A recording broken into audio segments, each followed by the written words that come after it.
Hello everyone, আসসালামু আলাইকুম। সবাই কেমন আছেন? এই তো আমি আলহামদুলিল্লাহ ভালো আছি। এই তো সকাল থেকেই ভিডিওটা। সকাল থেকে বিকাল পর্যন্ত কি কি কাজ করলাম সব কিছু আপনাদের সাথে শেয়ার করব। আজকে অনেক সকাল সকাল উঠে গেছি, কারণ মেয়ের পরীক্ষা আছে। তাই জন্য উঠে পড়তে বসছে। আমি এদিকে ওর জন্য একটু চা বানিয়ে নিয়েছিলাম। এই তো আমি এখানে দুধ চা বানাবো, যেহেতু সকাল সকাল আবারও বিস্কিট দিয়ে খাবে, এর জন্য। আমি খেলে রং চাই খাই, রং চাই আমার কাছে ভালো লাগে। চাটা ওকে দিয়ে আসবো। দিয়ে আসার পরে ওর সাথে কিছুক্ষণ বসছিলাম। বসার পরে এই তো আসলাম। আজকে আমি সকাল সকালই ফিল্টার পরিষ্কার করে নিব, কারণ পানির ভিতরে কীরকমের যেন একটা গন্ধ আসে। অনেক দিন হয়েছে ফিল্টার পরিষ্কার করা হয় না। আর আমি এখানে কিন্তু ওই যে জালিটা লেবু আর ভিনেগার দিয়া হালকা কুসুম গরম পানিতে চুবায় রাখছিলাম অনেকক্ষণ, প্রায় 4-5 ঘন্টা চুবায় রাখবো আমি। তারপর ধুয়ে নিব, তাইলে একদম উপর নিচটা সাদা হয়ে যায়। ফিল্টার ধুয়ে রোদে দিয়ে আসলাম ছাদে। এখন এই যে সকাল সকাল একটু নাস্তা করে নিই।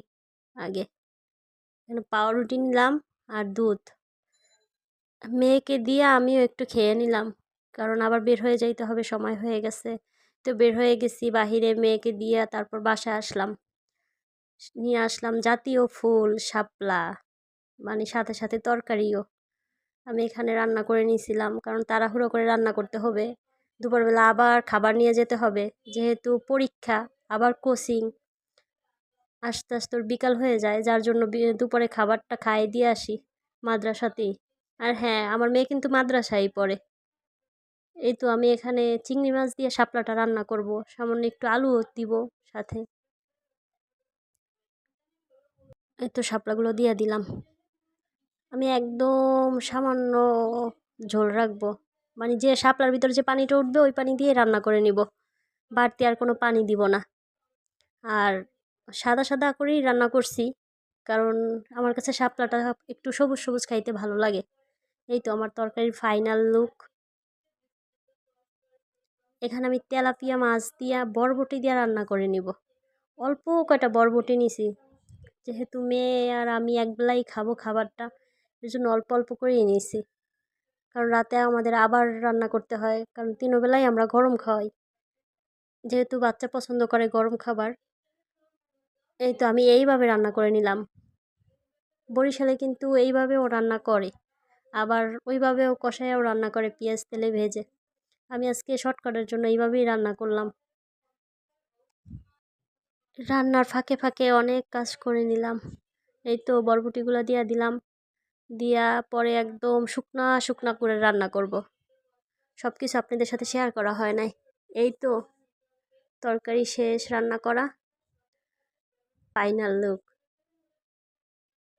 এরপর আমি রুম টুম ঝাড়ু দিয়া নিলাম, তারপর আসলাম যেগুলো রোদ দিছিলাম ফিল্টারটা, এখন নিয়ে বসাইয়া সেট করে পানি ঢালবো, কারণ মেয়ের জন্য পানি নিয়ে যাইতে হবে।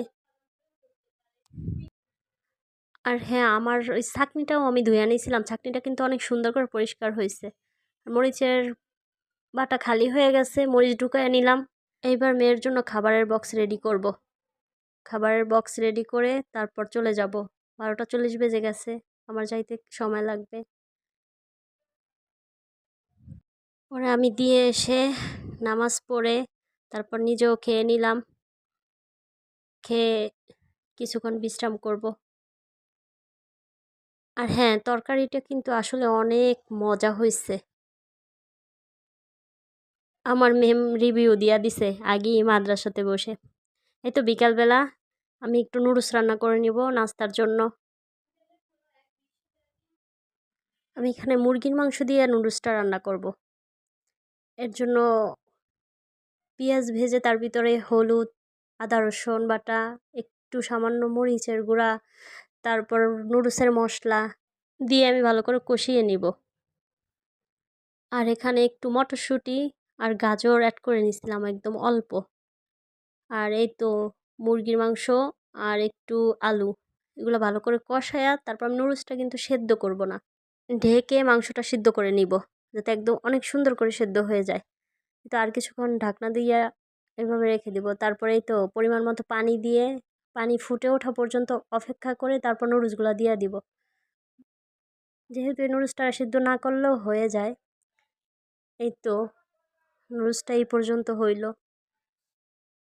একদম শুকনো শুকনো করে রান্না করব। এই তো আমার নুডলস রেডি। এখন মা আর মেয়ে দুজন মিলে খেয়ে নিব। সবাই ভালো থাকবেন আর আমার চ্যানেলটা সাবস্ক্রাইব করে দিবেন। আল্লাহ হাফেজ। আসসালামু আলাইকুম।